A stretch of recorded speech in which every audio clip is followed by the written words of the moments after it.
Good morning. Welcome to Saturday, February 25th, 2023. And here on the Winners and Winers Network, I am Chris King. And of course, you're tuning into Just Parlays with Chris King. Got a lot to talk about today. We got the final full Saturday of regular season college basketball because all the smaller conferences will start conference tournaments next week. The NBA is back after the All-Star break. The NHL is going on. Of course, there's the XFL week 2 after last week's debut. And then, of course, the Thursday night game that they had in the XFL, which was probably more entertaining than most Thursday night games we saw in the NFL all season long.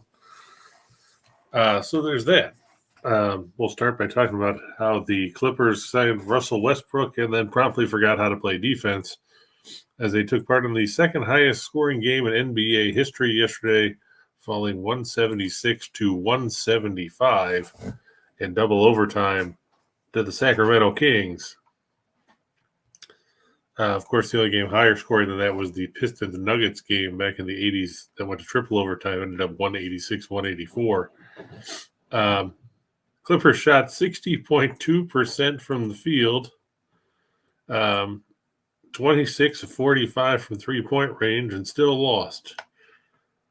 That's what happens when you turn the ball over 25 times and let teams come back from 14 points down in the final 4.5 minutes of regulation. But definitely an entertaining game to be had there. Sacramento shooting 58.6% from the field. They're 18 of 41 from three-point range. And that was even with Harrison Barnes contributing nothing, going 1 for 6. So good job, Harrison Barnes. You were the only guy to hit a single field goal in that game. Morning, Captain. I saw that you were in the Discord. You were talking about how you were actually home and not out on the water. So hopefully you're adjusting back to a daytime schedule as opposed to the nighttime one.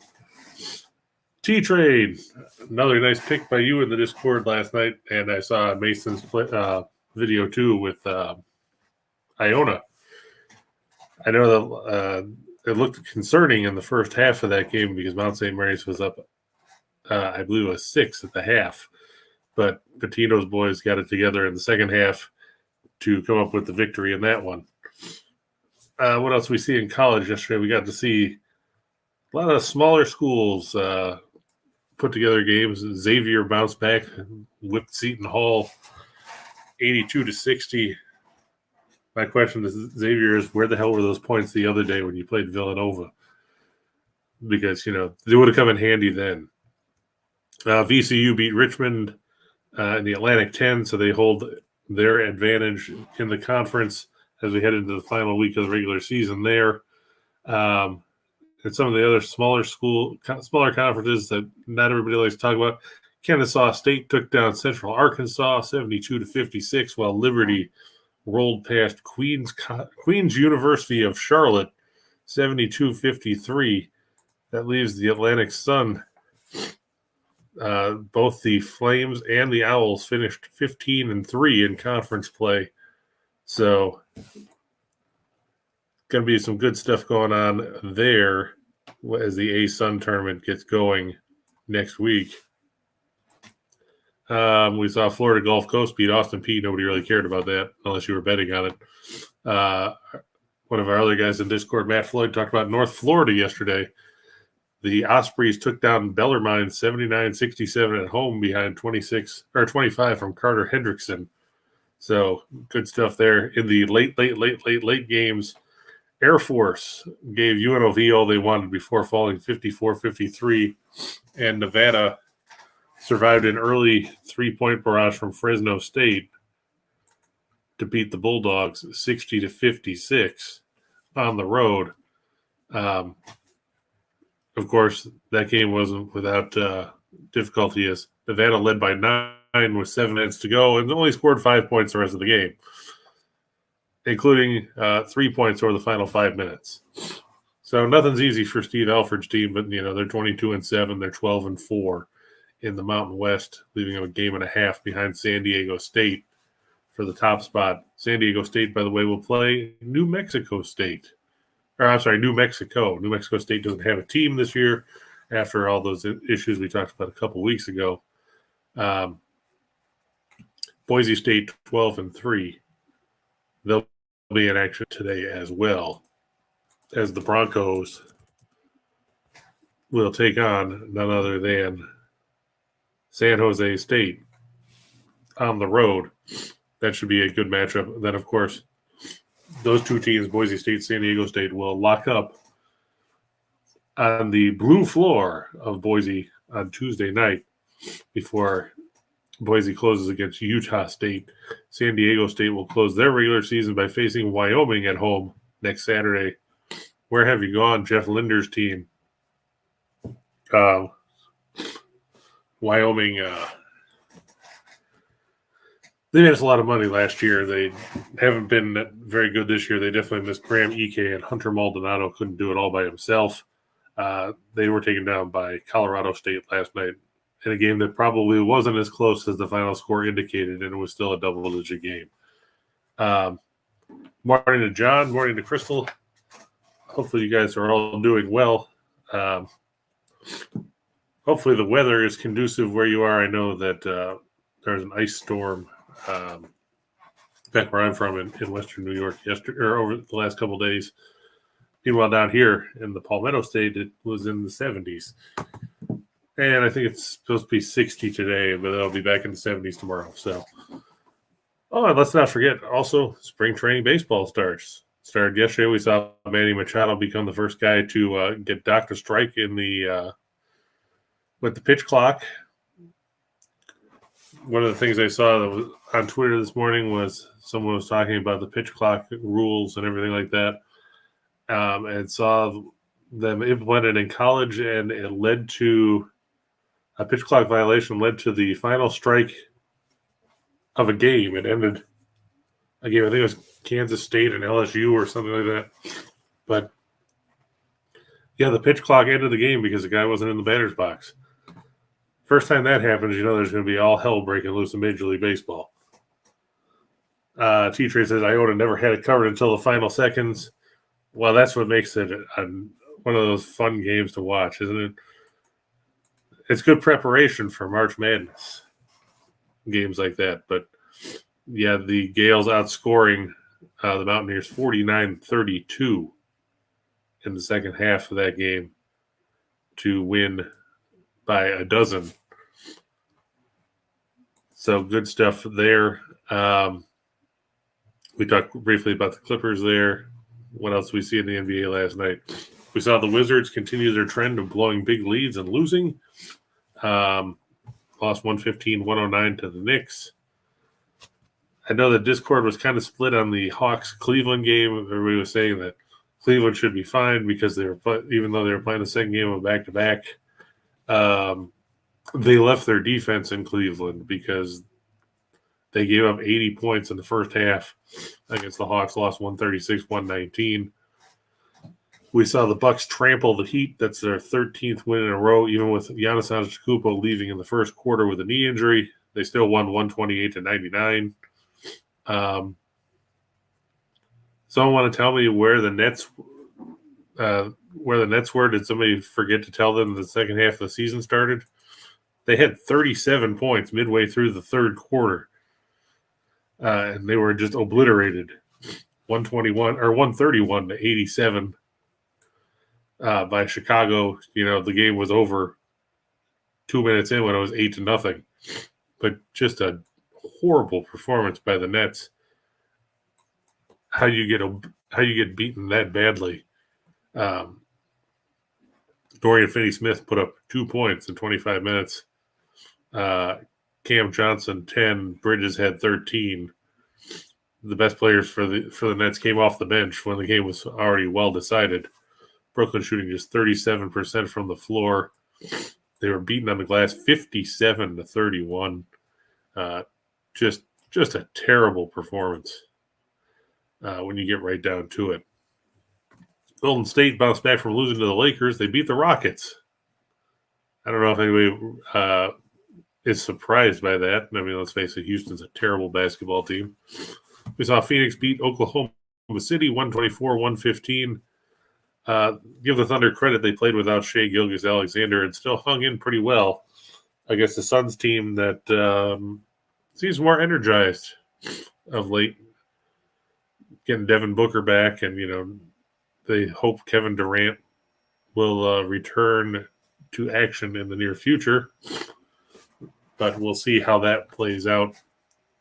In the game nobody really cared about in the NBA, well, Charlotte actually won a basketball game. They beat Minnesota 121-113 behind a performance of 32 points from LaMelo Ball. Gordon Hayward added 27, and P.J. Washington had 20 to help out the fact that Terry Rozier was 2 of 10 from the floor and finished with just 9 points. Still, some better... yeah, that's true. When you're running good, you win those games. When things don't go your way, you end up watching teams blow free throws and give up shots at the buzzer to lose. Saw that happen a couple weeks ago with Boise State escaping with a 2-point win over Colorado State when they were favored by 3. Georgia did the same thing against LSU last week. But still a lot of action to talk about today. Plenty of entertaining games on the slate. Just taking a quick look at the college schedule. You got the big matchup in the Big 12. You've got Texas ranked number 8 in the country taking on number 9 Baylor at the Farrell Center. That's at 2 p.m. Eastern. You've got, of course, the geographical battles in the Pac-12. Arizona State's going to go to number 7 Arizona, play at the McHale Center. Basically, all the Big 12 games are good. You've got a Tobacco Road game when number 6 Virginia tries to bounce back from that horrible performance against Boston College as they face a desperate North Carolina team trying to stay in the at-large conversation for March Madness. I don't know if they're going to get there. In the late games, you've got number 17 Indiana taking on number 5 Purdue at the Mackey Arena. It may not be Bob Knight versus Gene Keady, but it's Trace Jackson Davis versus Zach Edey, and that's going to make for some entertaining basketball. That game's at 7:30 on Fox. And the late game of note that everybody's going to be talking about is out in the West Coast Conference when number 15 St. Mary's takes on number 12 Gonzaga in Spokane.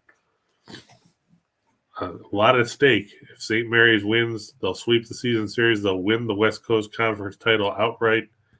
If Gonzaga wins, it'll be a split title, but a massive matchup out there in the Pacific Northwest. Just looking to see about some of the other teams that we've got on the slate that are ranked. West Virginia takes on number 3 Kansas at the Allen Fieldhouse. Florida State goes to Miami.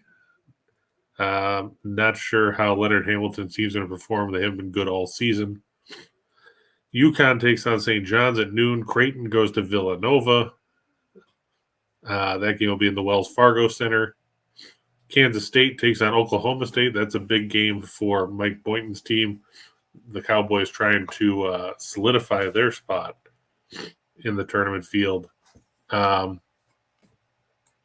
And a lot of smaller conference games that are going to have some impact. Charleston is in action against, I believe it's Stony Brook. Hofstra plays Northeastern. Just scrolling. Of course, you got the big, what could be one of the track meets of the day with Buffalo and Toledo. Those teams was 86-77 at the Alumni Arena in favor of the Rockets in the first meeting. This one will be at the Savage Arena in Toledo. Let's see. If you're looking to see if South Carolina can build on their near upset of Alabama, don't bet on it. They'll go on the road for this one to face number 11 Tennessee at the Thompson Bowling Arena. When these teams met in January, Tennessee rolled to an 83-42 victory in Columbia. It may not be that bad this time, but I still would bet on the Gamecocks. Outside of G.G. Jackson and Michie Johnson, there's just not a whole lot there. and that's going to be a problem. Todd says he likes the night games. Afternoon games creep me out. I mean, there's two ways to look at afternoon games. Some people don't like them. Some people, I know Hoops Peterson thinks that there should be afternoon games all the time and loves when, I think it's St. Francis of Brooklyn, or St. Francis of New York, however you want to call it, plays afternoon games because it gives them something to worry about during the day. Personally, I like Saturdays. I like when March Madness rolls around the first two rounds because then you have games all day. You don't have to wait for 6 or 7 p.m. Because then you just get antsy and you second guess yourself all the time. And that's the worst thing you want to do is then you overanalyze, and sometimes that catches up to you. Kentucky. Who's Kentucky got today? Let's see. Kentucky and Auburn. Boy, you talk about. I thought Todd was just talking about how Tennessee can't be trusted. Auburn's another team you can't really trust. They come in. They've lost 6 of their last 9. They are coming off a win over Ole Miss, but they won by 4, and they needed 6 free throws in the last 30 seconds from Wendell Green Jr. to pull that off. You're looking here, and last month you've seen them lose to Texas A&M at home by 16. They lost at West Virginia by 3. They lost to Tennessee in that rock fight that when I saw the score, I thought it was halftime. They lost to Texas A&M on the road. They beat Missouri in a rout. Then they lost to Vanderbilt. And then they beat Ole Miss. Now, let me see what the line is on that one because I looked at it last night and I hadn't seen if it moved. The joy of looking at every game before you go to bed and then finding out the line shifted 4,000 points is always entertaining. Kentucky. No, not Northern Kentucky or Oakland. There we go. Looks like it's a 3.5 or a 4, between 3.5 and 4.5. Looking at the books that you're at, I'll tell you what, Kentucky's played some decent basketball lately. They beat Mississippi State. They beat Tennessee again. I thought they were going to lose that game last week because I took Tennessee when we were on here. And they beat a Florida team that doesn't have Colin Castleton. Toshibwe is going to have to be a big factor again. Kassan Wallace is going to have to step up. But I think that playing at home, and given how badly Auburn's played lately, that you'd have to back Kentucky. I mean, they're quietly 19-9. They're 10-5 in the SEC. They've kind of pushed themselves into that conversation about an 8-9 seed, somewhere like that in the field. They're still very good on the offensive glass, 3rd in the nation in offensive rebounding percentage. They're 15th in offensive efficiency. And they're not bad defensively. They play pretty well there. The one thing is they're not overcommitting to shooting threes, and that's something that used to doom Kentucky a lot. I think that that Kentucky should win this game. They'll cover, but it probably won't be easy. Brian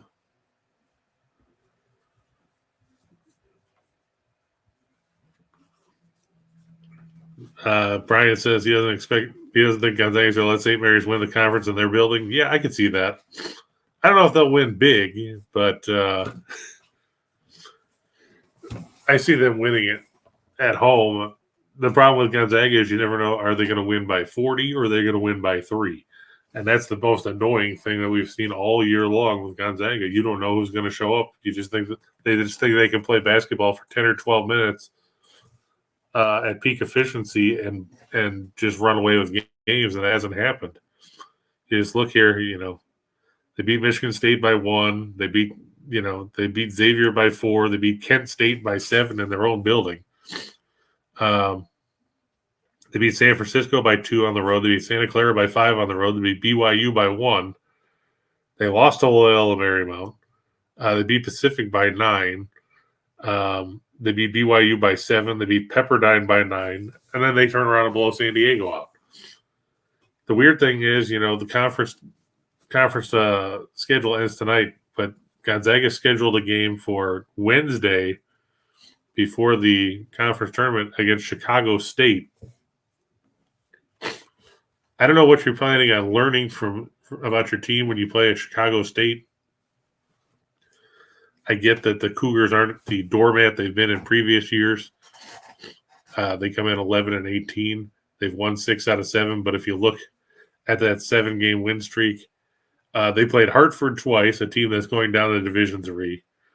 They've played 3 teams that aren't Division I opponents, and they beat the Citadel by 1. Woo! Don't color me excited about that. T-Train says he'll be basketballed out by 10. Yeah, I could see that being a problem too.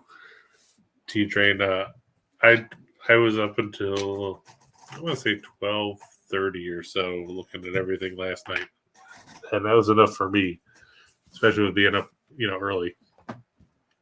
But it'll be good. It'll be good to get a break. That's the one good thing about Sundays and Mondays is the schedules aren't as heavy. Dave Feedback asking, will Miami cover 13 points?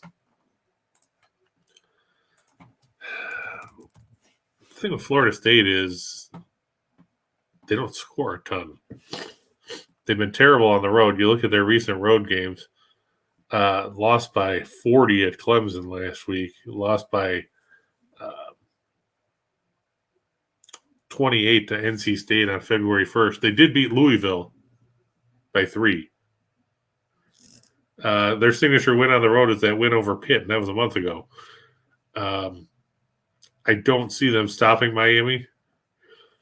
When these teams met in January in Tallahassee at the Donald Carter Center, and final score was the Hurricanes 86, the Seminoles 63. Florida State likes to run. The problem is they don't score, and they don't stop anybody from scoring against them. Their metrics are terrible. And this is a Miami team, they're still trying to fight for seeding in the ACC tournament. They're half a game ahead of Virginia and Pitt. Going into today, they're 14-4. Virginia and Pitt both 13-4 in the conference. You want to have that number 1 seed if you can get it, because it looks good on your resume. Virginia will be at North Carolina at the Dean Dome. Pittsburgh hosts Syracuse. Clemson, who cares? They face NC State on the road. Probably not going to go their way. But, you got 5 teams that all have at least 12 wins in the conference. But, yeah, I think Miami wins this one by probably like 18 to 20 points. Florida State is basically – the one thing Florida State can say is we're not last in the conference because we have Georgia Tech, Louisville, and Notre Dame. So congratulations to that, because you don't have to worry about being completely terrible because you got a bunch of crap boxes underneath you. Speaking of Notre Dame, they'll feature prominently in one of the picks coming up later on. But before we get there, let's take care of the usual housekeeping stuff. Make sure you like and subscribe and ring the bell so that way you know every time we're on. In case you haven't been here before or you just want a reminder, it's Saturdays at 9 a.m. Eastern. It's weird being the only show left after, we head back to the window with Steve and Rachelle, and then, I'd be on there sometimes, and they'd be on Just Parlays with me during the week. It's weird to just have a show on Saturdays, but it's all about engagement and seeing people watching the show and commenting on the show and asking about the show and all that stuff to get them to warrant doing it more often. So as Bobby Heenan used to say, tell your friends, tell your neighbors friends, tell your friends' neighbors. Of course, make sure you join the Discord channel. I know Mason has a link to it in his video. I'm going to have to start putting it in here so that way, and the link for mine so that way people can find it. A lot of good handicappers in there talking about games every day and just talking about things in general. T-Train's in there, Captain's in there. You get a lot of the experts in there from time to time. I know Z is in there. I haven't seen everybody because I bounce in and out during the day when I'm working, but check out the Discord. A lot of good stuff in there. And if you can't get enough picks from watching our videos or our shows, there's premium picks available all the time. If you use the promo code scrolling across the bottom of the screen at experts.winnersandwhiners.com, you can save 60% on any premium picks that are out there from any handicapper. So that's always a plus as well. Exactly. Every time I watch wrestling, I watch the old stuff because it's like I explained to our son, if you watch wrestling now, everybody is a cookie cutter mold of someone else, and the commentators are terrible. I miss the days with Heenan and Ventura or Ventura and Monsoon. Good to see you, Skill Will. And T-Train, don't forget the rear occipital protuberance. And they're like, that's the back of the head. Well, why didn't you just say that? But I digress. With that in mind, and that's true. Heenan was the quintessential heel. If you ever get a chance, if you haven't seen it or if you haven't seen it in a while, watch the 1990. Oh, is it 1 or is it 1992? The Royal Rumble after this Tuesday in Texas and all that. Yeah, the 92 Rumble where the belt was up for grabs, and Heenan's trying to find out what number Ric Flair drew. And it's like, I'm gonna go get a soda. You want something to drink? I got $3.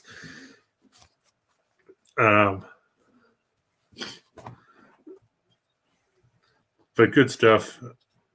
I always get a laugh watching those two guys commentate. It's kind of like when I watch football, I miss the old pairings of Marv Albert and Paul McGuire, or this is Don Criqui with Bob Trumpy coming to you live from the Orange Bowl in Miami, where the Miami Hurricanes taking on the Oklahoma Sooners, or something like that. Of course, Madden and Summerall. Even Charlie Jones was a good commentator. And back then, you always used to hate having the team of Solomon Wilcots or Beasley Reese, or because you knew that your game wasn't a feature game on the schedule.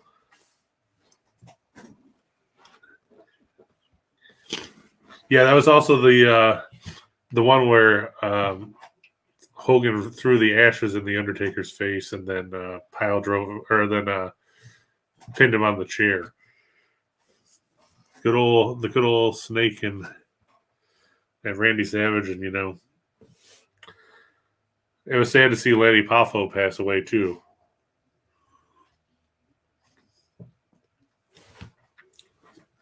Oh, so you're even going back to the Mongols and all that then? T-Train. Those were the back when I was still the WWWF.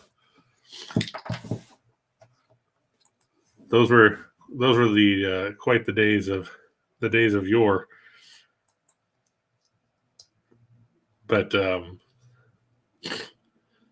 yeah, I could talk for hours about that, and I know one of the guys that used to be on the show with us a bunch, Rock Riley, is a huge wrestling fan.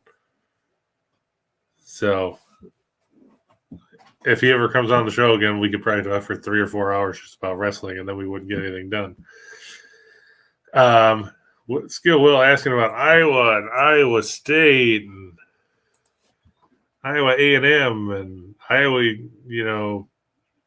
community college. Iowa playing Michigan State at home. The one good thing you can say about Iowa, this game's at home because they looked terrible on the road last week against Northwestern and Wisconsin. The big question is, will the Iowa team that showed up against Rutgers and against Northwestern the first time and against Illinois show up, or is it going to be the Rutgers team or the Iowa team we just saw? I mean, I guess you could say the same thing about Michigan State, because Michigan State, they stumbled against Michigan, but they came back with a solid performance beating Indiana on Tuesday night.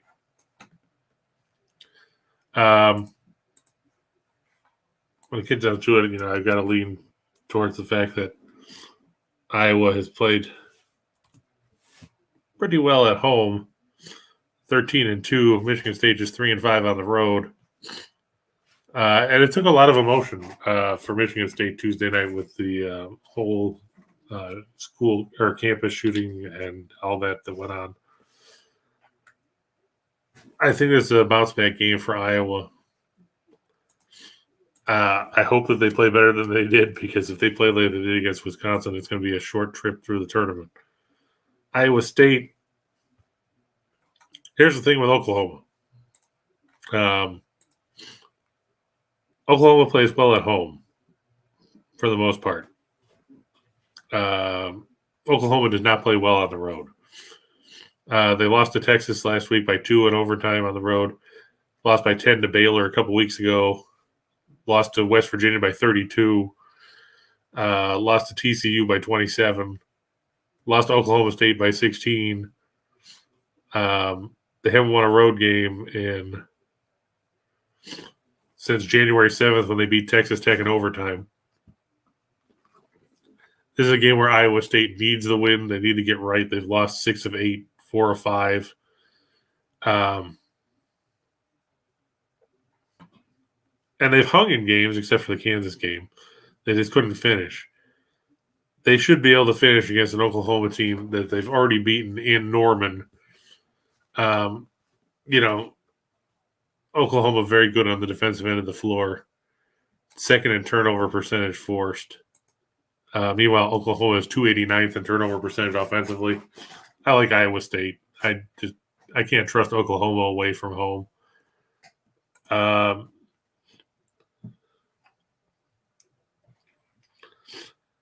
And TCU, yeah, I could staying away from their games. T-Train. I've watched them. I thought I had a line on them after they beat Alabama, and then they went out and got obliterated by West Virginia. The last time I took them, I did take them 2 weeks ago. I went against them against Baylor, and Baylor rallied to cover. And then, of course, I took them against Kansas when the line was like, 1.5 or something like that, and they got beat by 23. So, I don't get it either with them, but they play well at home. They play bad on the road. TCU against Texas Tech. TCU, another team that's going the wrong direction. 5 losses in 6 games. They do have Mike Miles back now. The question is, when will Mike Miles get back to what he was before he got hurt? Texas Tech. The one thing you know about the Red Raiders, they play defense. They've won 4 straight. They beat Kansas State at home. They beat Texas at home. They beat West Virginia on the road. They beat Oklahoma on the road. It's going to be a tight game. I can see TCU winning it. I don't see TCU winning it big. I don't see Texas Tech winning it big because that's not Texas Tech style. I would take the points in TCU. Just because if you look, Texas Tech, they're 11-4, Texas Tech is 11-4 at home, but they're 6-9 against the number. And that's not necessarily what you want to see. Do I think Charleston will cover 19.5 at home against Stony Brook? Yeah, if you've watched Charleston play at any point this season, they're a very good basketball team. You look at their losses; they lost by to North Carolina back in the second game of the season. And then they didn't lose again until the end of January, where they lost it by 4 to Hofstra, and they lost by 1 at Drexel the next game out. And since then, you look at their games, they beat Delaware by 17, they beat UNC Wilmington by 32, they beat Hampton by 13, they beat Northeastern by 36, they beat Elon by 22, they beat Towson by 8 in a game they were down, they were down 10 in the second half. In the first meeting against Stony Brook, wait, let me double check and see if they actually played Stony Brook yet, because with some of these unbalanced conference schedules, it can be a pain in the ass. Either way, I really like Charleston. I don't like Stony Brook. Stony Brook's 10-20 on the year. Gino Ford's team doesn't score. They're horrible in offensive efficiency. They're horrible in defensive efficiency. Charleston probably wins this one by 25 or so. Stony Brook has not been good on the road. Stony Brook really hasn't been good anywhere because, for crying out loud, they freaking lost to Monmouth the one time I tried backing them this season. At home, they lost to Monmouth. That was just embarrassing. But Charleston 16-1 at home. Stony Brook 3-12 on the road. I get their 9-6 against the number on the road. I'm not trusting them against a team in Charleston that has something to play for, because they're still right up there with Hofstra in the CAA standings. And this is a Charleston team that is. Now think about this: they're 27-3. They're tied with Hofstra for the top spot in the CAA. Both teams 15-2 going into today. Of course, Hofstra owns a tiebreaker from the one meeting that they had. But think about this. So let's say that Charleston goes through and they get to the tournament final and they lose. You'll be looking at a team that would be 30 or 31-4. And you look at bracketology, and they're on the outside of the bracket right now. Has one of these ever hit? Yes. We had a couple last season, one in March, one in May. I think it was May. I'd have to look and see what game Mitch White pitched against the Diamondbacks. I've actually been to Stony Brook T-Train, because it's not that far from where I grew up in Western New York. So it's a nice, quiet little area in the middle of nowhere. Just driving along. It's a lot of nice places, though. But yeah, Taylor, we've had them hit. I don't advocate playing all of them. My former co-host Jim Williams used to talk about how it's a Chinese menu. You could take a couple from column A, a couple from column B, make a smaller one. We don't tell you to play all 10 because that's tough to do.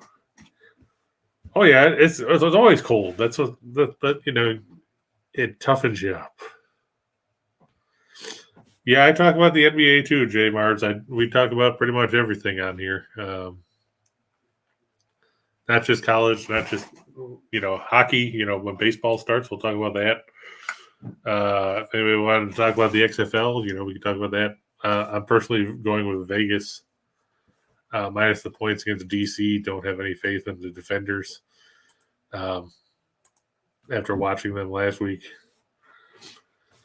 One guy that we have that's big on the XFL is Loud Esmond.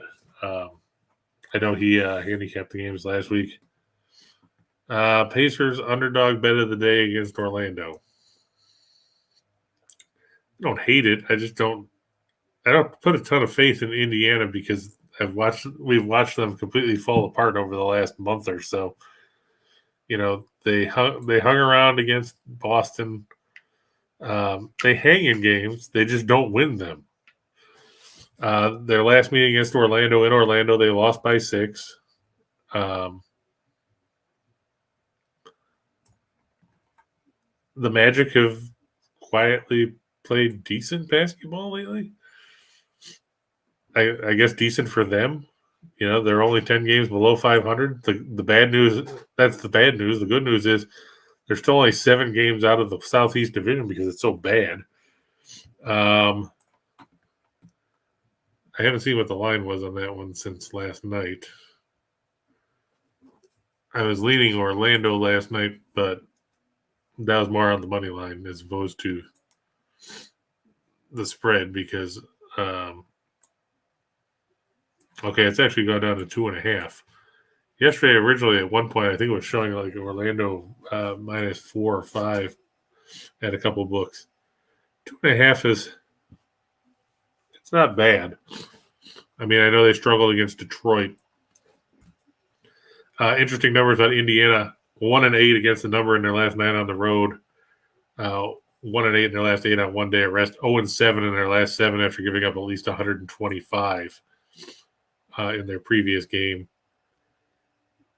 It's tough. I mean, they could win, but the question is, do you trust a team that's completely cratered over the last month or so? Personally, I think there's other games out there that might be better suited to an upset, Charlotte not being one of them necessarily, but Denver, Memphis will be a good game. You don't have to climb up T-Train. That's what it's about. It's about interacting and talking and kicking stuff around. That's what it's all about. We'll take a look at 3 for the money here. The Rangers over the Capitals. If you didn't know that Washington was going the wrong way, they just traded away Garnet Hathaway and Dmitry Orlov to the Bruins in a 3-team trade. They had lost 6 games in a row. Part of those were with Ovechkin. Part of those were without Ovechkin. He's back now. It still didn't matter. They lost to the Ducks. The Caps now 13 points behind the Rangers for the final guaranteed spot in the Metropolitan. They are just 2 back of the Sabres for the second wild card, but Buffalo and Detroit and Pittsburgh, 3 of the teams that are in front of them, all have 3 games in hand on Washington coming into tonight's game. I don't like the Capitals. I mean, they're not great defensively. Their goal differential is 1. And like we said, they're going the wrong direction. You lose to Detroit when you were favored, which helped me because I took Detroit. You lose to Anaheim. You lost to Carolina. You lost to Florida. You lost to Carolina again. You lost to San Jose. In the 6-game skid, they've scored a total of 10 goals, and that's not going to get it done. They've given up at least 3 goals in every one of those games. They give up at least 4 goals in 4 of the games. Just not looking good for the Caps. Their playoff hopes going down the drain as we go.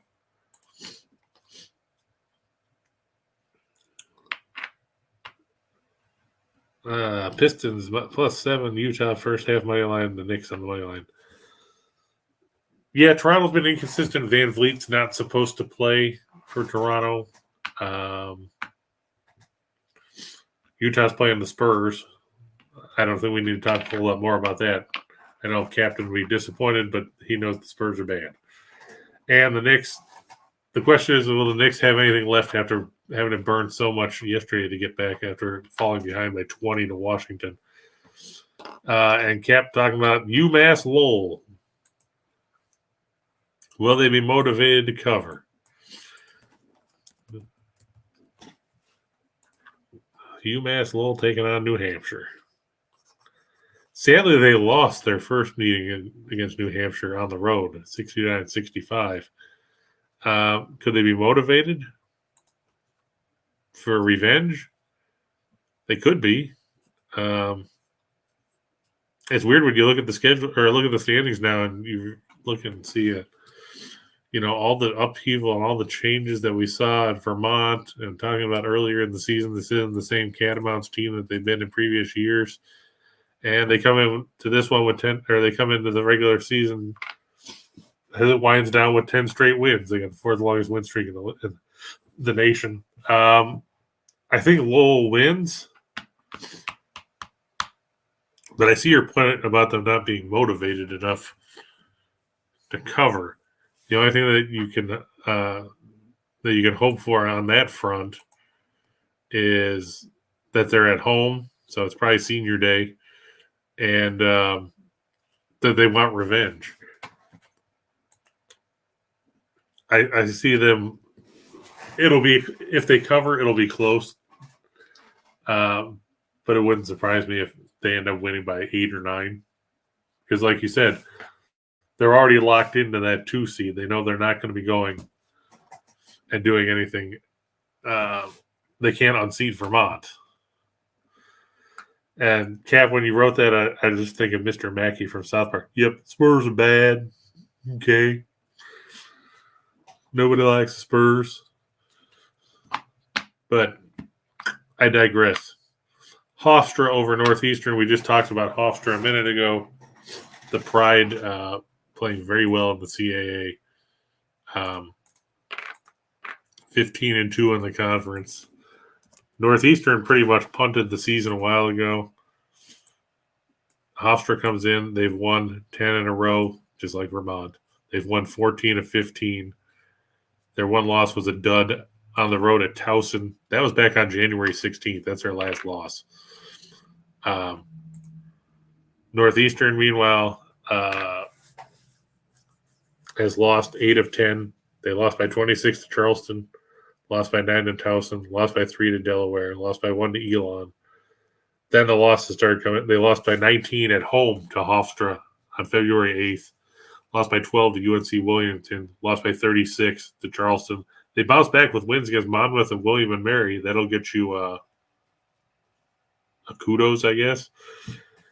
But then they just got waxed by Drexel Thursday night by 27 on the road. They have to go on the road here up to Hempstead there to face the Pride. Hofstra, a very good basketball team. Speedy Claxton's done a very good job with that team. I see them winning that one by 20 or so. Now, J-Mars, nobody never say anything is a lock. There's no such thing as a lock. There's no such thing as a guarantee. There's no such thing as quick cap, quick T-trade. What are the other things that we say that you should never say there is? There's no locks. There's no guarantees. There's no free money. No such thing as a free lunch. Now, Jokic could easily put up a triple-double, but don't say it's a lock. Because when you do that, that's when you turn around and find out that he busted his hand in the first quarter or something, and it goes out. There you go. That's better. You don't want to jinx yourself by saying it's a lock. You see too many people do that. But yeah, I'd be confident of it. Steven Adams, I don't think he's due back for a while yet either, which is tough for Memphis. They miss his interior presence. There you go. I knew. Now, T-Train, let me ask you a question. Which do you hate more? Do you hate lock references or do you hate Barry calling you old? Because I know I saw that going on yesterday. There you go. The experts and two of the best guys there are in the Discord, and two of the best guys that we have as far as commenting and stuff have spoken. No locks. Don't be like Carl from Aqua Teen Hunger Force and talk about the Stone Cold Lock of the Century. What a week. Yeah, well, Barry's not here, T-Train. He's never been part of the show. So, yeah, that too. I get tired of the frog emojis too. It gets to be very annoying. Wake Forest over Notre Dame. Do we need in-depth explanation about this, or can we all just agree that Notre Dame sucks? In case you're scoring at home, first, kudos. Second, Notre Dame is 0-8 on the road. They are 0-2 on neutral floors. So they haven't won outside of South Bend all season. This is a game where Wake Forest needs a win to get right. They come in losing 6 out of 9, 2 straight. They lost to NC State the other day. They beat Notre Dame in the first meeting by, I think it was 17. That was in South Bend 3 weeks ago. I can see Wake putting up 85, maybe 90 points against this Notre Dame team that only has 7 guys. And they don't play guys 6 and 7 all that much unless they have to.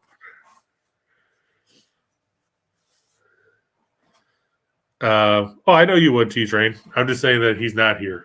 So, I mean, we're all fortunate. And, even if he was, he couldn't put up frog emojis, I don't think. Brandon Ingram over 24.5 points. Yeah, he had a big game yesterday for the as well. So, I mean, that's a good pick there too, Taylor. Embiid 25 plus. I mean, he's going to have to score against Boston. And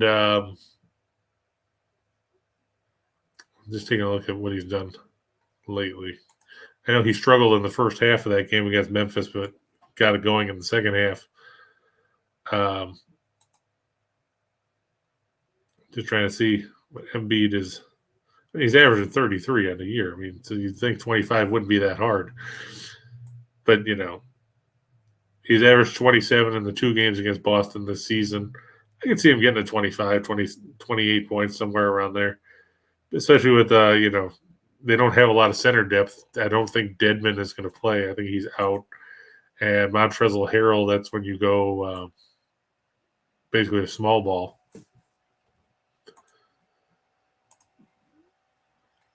Toledo, Houston, and Akron. Yeah, I like Toledo.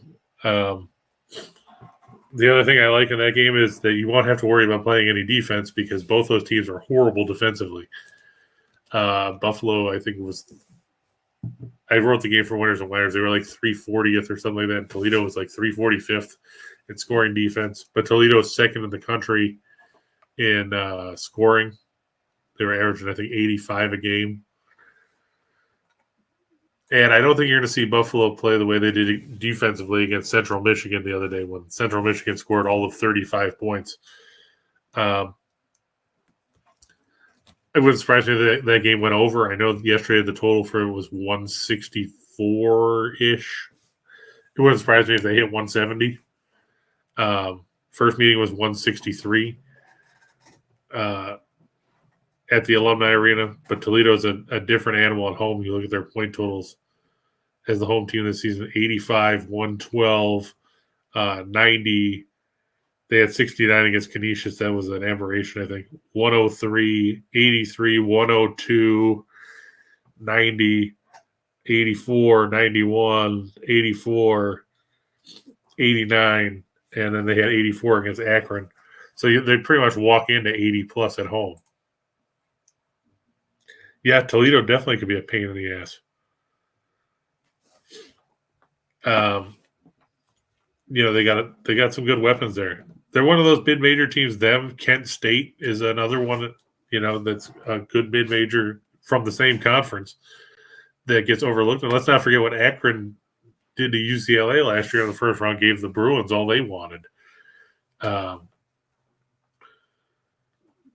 yeah, Toledo is a very tough team to deal with. The MAC's got some good squads in there. I think Toledo comes in winning 12 in a row. They're 22-6. Akron, for as bad as they looked against Toledo, they're still 19-9. Ball State's got 20 wins. Kent State's 22-6. They're 12-3 in the conference. They play Bowling Green today. And even Ohio is 9-6 in the conference. They get Miami of Ohio today. But yeah, some good players in the MAC that nobody talks about it because it's the MAC. But, Toledo, Ray J. Dennis, you got JT Schumott, you got Cedric Milner, Dante Maddox, who transferred from where the hell did he transfer? Was he one of the guys that transferred from Long Beach State? No, Fullerton. He's a good 3-point shooter. Makes them a dangerous team. A lot of dangerous teams in smaller conferences. All right, so that was 3 for the show. We'll go to 4 or 3 for the money, 4 for the show. Missouri over Georgia. I had to waffle around this one for a while, but I just find that Georgia's, they were playing well earlier in the year. Unfortunately, reality set in, and they're not as good. They're at home. I know they play pretty good basketball there, but this is a game where Missouri's got to win. They need to get back on track. They're facing a team now. Georgia's lost 5 out of 7. They had their big day a couple weeks ago when they beat Kentucky at home. Their last 2 games, they were destroyed by 49 by Alabama. They were destroyed by 32 by Arkansas. You have to wonder, did this Georgia team hit the wall? Missouri, they bounced back with a win over Mississippi State the other day after losing 2 in a row. They still got 20 wins. Dennis Gates has done a good job, and that team's going to run people ragged. Cam asking Gonzaga to cover St. Mary's. T-Train, Cap, we talked about this one. There you go, T-Train saying, make it your day. Glad to see you, T-Train. Hopefully we'll catch you in the Discord as well. Enjoy the rest of your day as well there, T-Train. Gonzaga to cover. We've talked. That's the frustrating part is with Gonzaga is you don't know what to expect from them. Gonzaga is basically the Forrest Gump of college basketball this year. You don't know what you're going to get. They're either going to thrash teams like they did Loyola Marymount in the second meeting after they lost to them, or they're just going to sleepwalk through and win. I think it's a 5-point line or something like that in this game. I could see them covering. I could see them losing the game outright. It's not a game that I would touch personally. I mean, I would give Gonzaga the edge because they're at home. But it's still such a scary proposition because we've watched them sleepwalk through games and nearly come up on the wrong end of them because they played poor basketball. But if I had to lean one way or the other, I'd lean Gonzaga. I'm not crazy about it. Colorado over the Flames. The Avalanche nearly screwed me over last night because I took the under in their game against Winnipeg at the under of being 6, and it was 4-1 after the first period. And I was like, what the hell is this? Fortunately, no, they only scored 1 goal the rest of the game, and it ended up as a push at 5-1. The Flames, I don't know what the hell's up with the Calgary Flames. They can't seem to put together consistent play in either end of the ice. You look at lately, they lost to the Flyers. They beat Arizona. They lost to Vegas. And they lost to Vegas blowing a 2-goal lead in the third period. Again, we've seen that happen way too often. They did it with the Senators a couple weeks ago. Up 2 in the third period. Lost.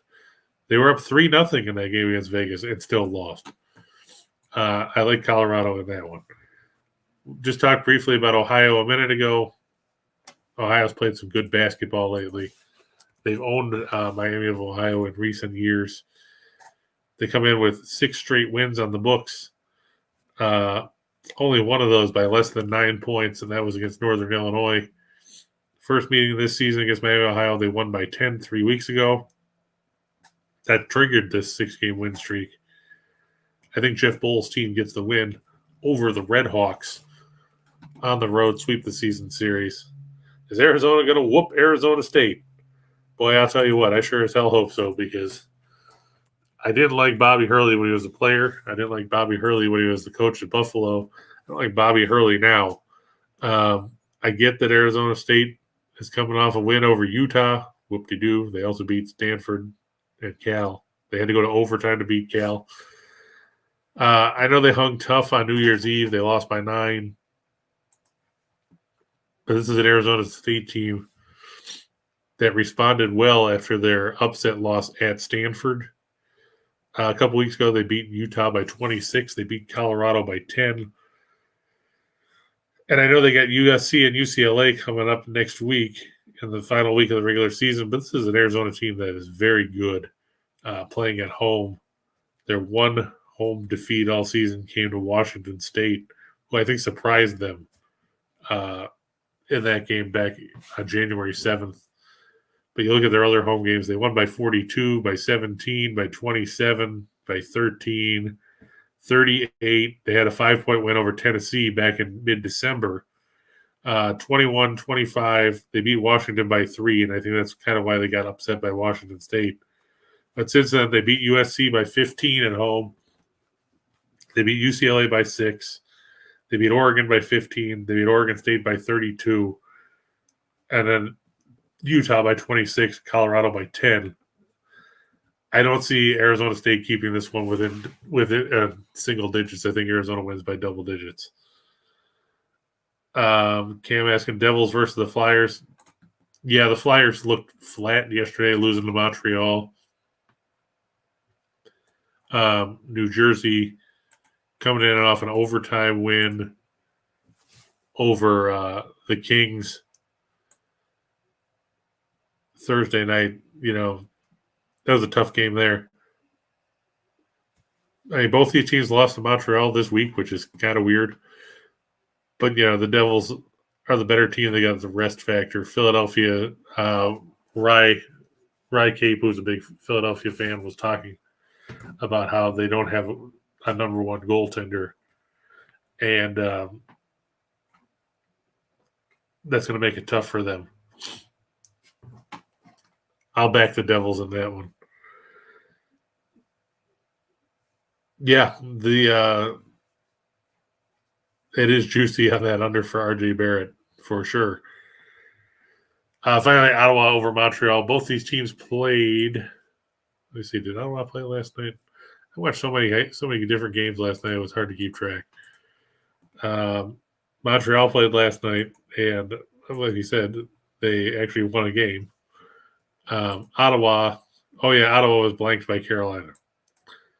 I think Ottawa will bounce back at home.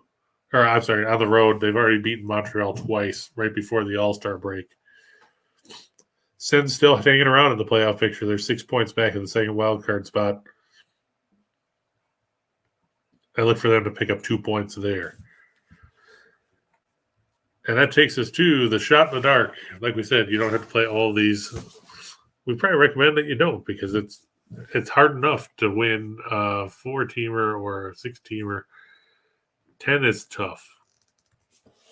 And especially when we're trying to throw in some upset factors in there. The Nuggets over the Grizzlies. We talked about Denver a little earlier.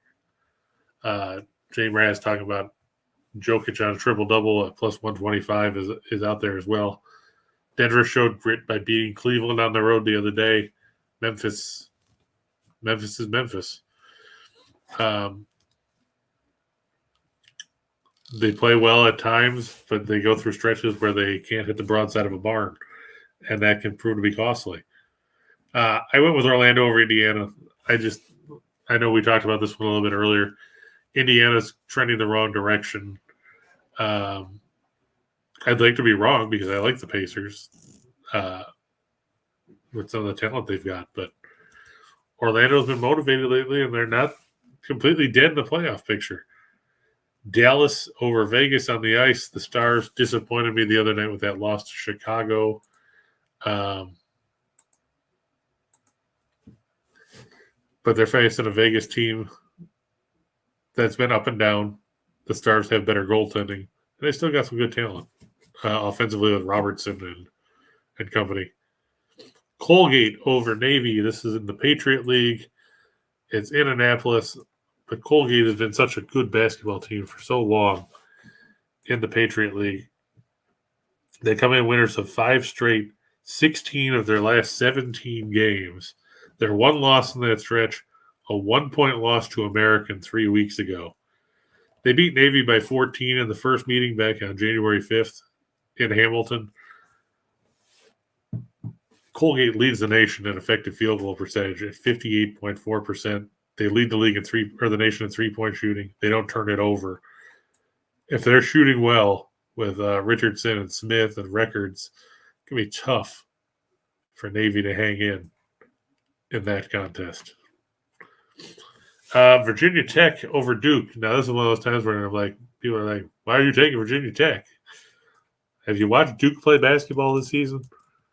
This is not the Duke team that you're used to seeing that has 87 McDonald's All-Americans scoring 600 points a game. I get that Virginia Tech lost to Miami the other day at home. I don't know if they're going to beat Duke outright, but I'm getting 7.5 points. They beat Duke at home in the first meeting.